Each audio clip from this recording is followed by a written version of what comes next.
अस्सलाम वालेकुम रहमतुल्लाह। आज जो वाक़या मैं आपसे शेयर करने लगा हूँ और उसमें से हम कुछ असबाक निकालेंगे, वो वाक़या है ग़ज़वा उहद का।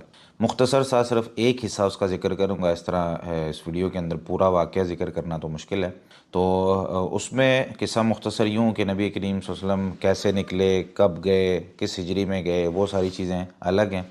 ग़ज़वा इस तरीके से हुआ था कि उहद पहाड़ तकरीबन 9 किलोमीटर, 7 से 9 किलोमीटर इसकी लंबाई है, 3 से 5 किलोमीटर इसकी चौड़ाई है। ये पहाड़ जो है ना वो बैक साइड पे था और इसके साइड पे थी एक पहाड़ी छोटी सी जिसको जबल रुमात कहते हैं और सामने से जो है वो मुशरिकीन हमला कर रहे थे।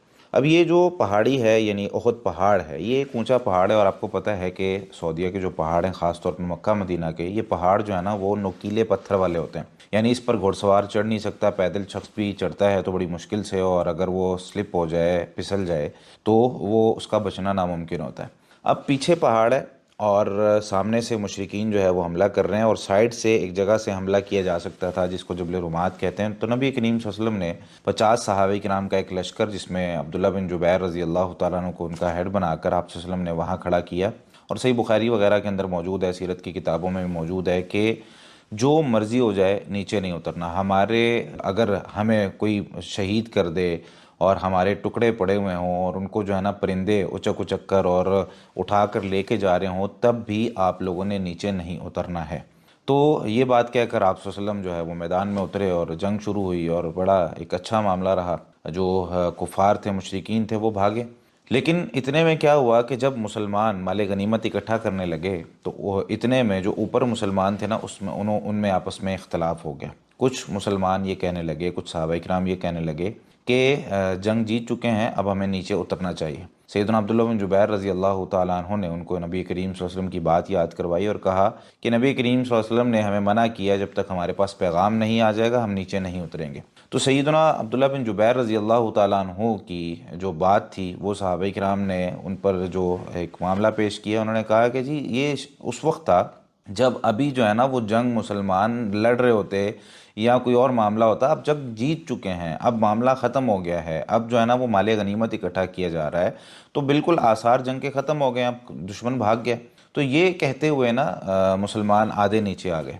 अब उस पहाड़ी के पीछे, वो जो छोटी पहाड़ी थी, उस पहाड़ी के पीछे मुशरिकीन की तरफ से कुछ लोग खड़े हुए थे, जिनमें खालिद बिन वलीद रज़ी अल्लाह तआला अन्हु भी थे। अभी वो मुसलमान नहीं हुए थे, मुशरिकीन की तरफ से थे। तो वो जब उन्होंने देखा कि पहाड़ी पर लोग कम रह गए हैं, तो वो चढ़े उस पहाड़ी पर और जो सहाबा किराम वहाँ पर थे उनको शहीद किया।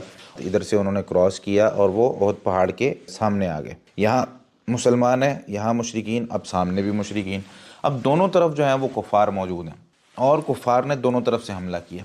तो इस कशमकश में मुसलमानों के 70 मुसलमान, 70 सहाबा किराम शहीद हो गए। ये उस वाक़े का जो एक छोटा सा हिस्सा था, ये मैं सिर्फ ज़िक्र करना चाह रहा था, बाकी तफसीली वाक़या है। अब इससे जो हमें सबक मिलते हैं वो सबक ये है कि नबी करीम सल्लल्लाहु अलैहि वसल्लम की बात की मुखालफत और आप सल्लल्लाहु अलैहि वसल्लम की नाफरमानी करना, आखिरत में तो उसके जो नुकसान होने होने हैं, दुनिया में भी उसका इतना बड़ा नुकसान हुआ है कि वो आज तक भुलाया नहीं जा रहा।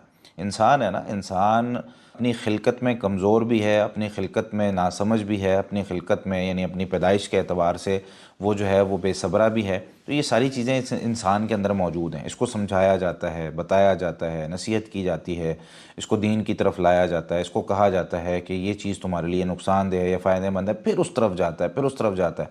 तो फिर अब जब नुकसान होता है तो वो वहाँ पर ये समझ ले कि कहीं ना कहीं मुझसे जो है वो अल्लाह ताला की नाराज़गी का कोई काम हुआ है, कहीं ना कहीं नबी करीम सल्लल्लाहु अलैहि वसल्लम की मुझसे कोई मुखालफत हुई है जिस वजह से मुझे दुनिया में भी नुकसान उठाना पड़ रहा है और आखिरत में भी। तो मेरे भाई, अगर फलाह और कामयाबी चाहिए तो दुनिया के अंदर देखें, हम किसी भी जगह पे जाते हैं ना, किसी जगह जहाँ हमने मुस्तकिल रहना हो, मुस्तकिल से मुराद लंबा अरसा है, 10 दिन 20 दिन या जो है ना वो साल 2 साल, या काम करने की घर से जाते हैं, नौकरी करनी हो, तो हम वहाँ के ना आदाब और एटिकेट सीखते हैं कि कैसे रहना है यहाँ पे, कैसे काम करना है, बॉस किन चीज़ों से नाराज़ होते हैं, प्रमोशन कैसे होगी, कैसे काम किया जाएगा, कितने घंटे नौकरी होगी, सब चीज़ें हम जाके वहाँ पे सीखते हैं। بس ایک دنیا ہی ایسی چیز ہے جہاں پر ہم آئے تو ہیں، لیکن یہاں پر اپنے اللہ کی اس دنیا میں اللہ کا بنایا ہوا نظام، اس کو راضی کرنے کے طریقے، اور یہاں پر پروموشن حاصل کرنے کے طریقے، اور وہ سارے کام جو ہمیں بتائے گئے ہیں، یا تو ہم سیکھتے نہیں ہیں، سیکھتے ہیں تو اس پر عمل نہیں کرتے، تو پھر بھئی کیسے ہمارے معاملات ٹھیک ہوں گے،